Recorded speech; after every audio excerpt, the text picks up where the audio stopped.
Today, we turn our attention to the United States. Unfortunately, we have a femicide problem too. In the U.S., more than half of all women who are murdered by current or former intimate partners.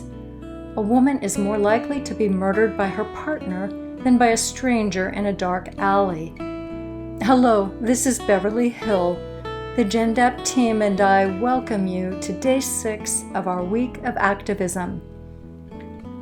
Unlike other countries, the U.S. does not officially track femicide. However, a nurse in Plano, Texas has taken it upon herself to do that. Her name is Dawn Wilcox, and she is founder of Women Count USA. Thanks to Dawn's work, we can put the U.S. femicide rate at 1.1 femicides per 100,000 women. That is much lower than in Latin America, but it is 2.5 times higher than the most affected European countries, Romania and Northern Ireland.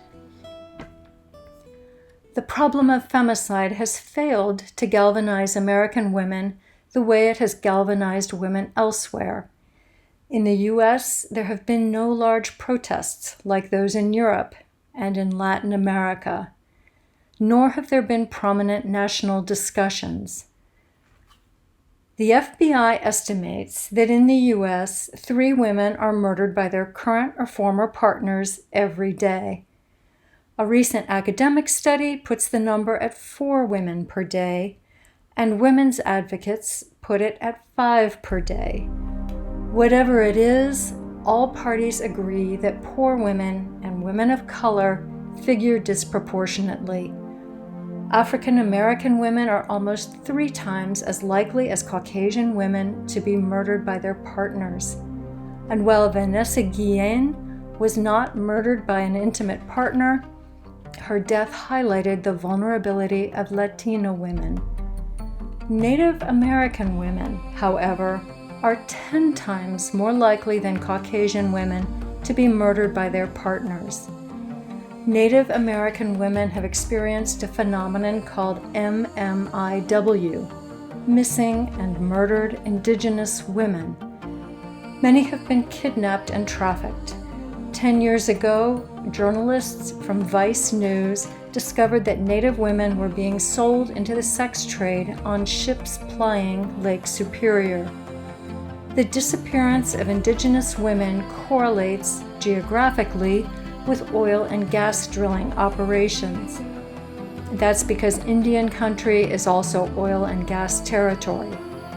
The workers who operate the drilling rigs live in man camps, as they are called, where alcohol, drugs, and prostitution are rife.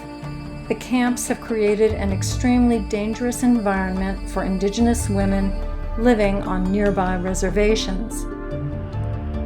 At least 5,000 to 6,000 Indigenous women have disappeared or been killed. Those are the ones we know about, thanks to Indigenous women's groups.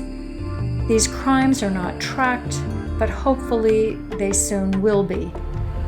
The trail on the crimes grows cold, while state, county, and tribal authorities dicker about whose responsibility it is to investigate them.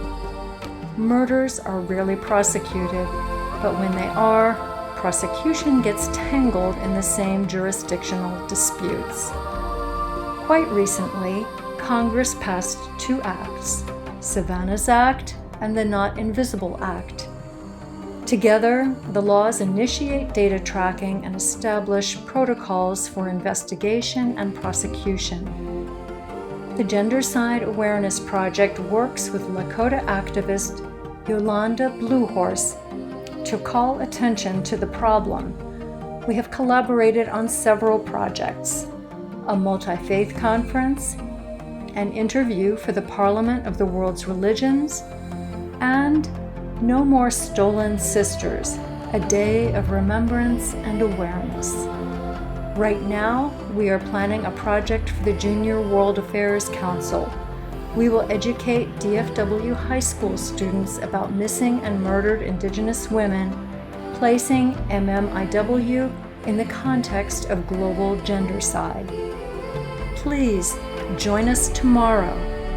We pivot back to girls' education for the last leg of our hero's journey, victory. Right now, please help us tackle femicide, particularly MMIW, in the United States. You can donate at gendap.org or on our Facebook page, Gendap. Thank you so much.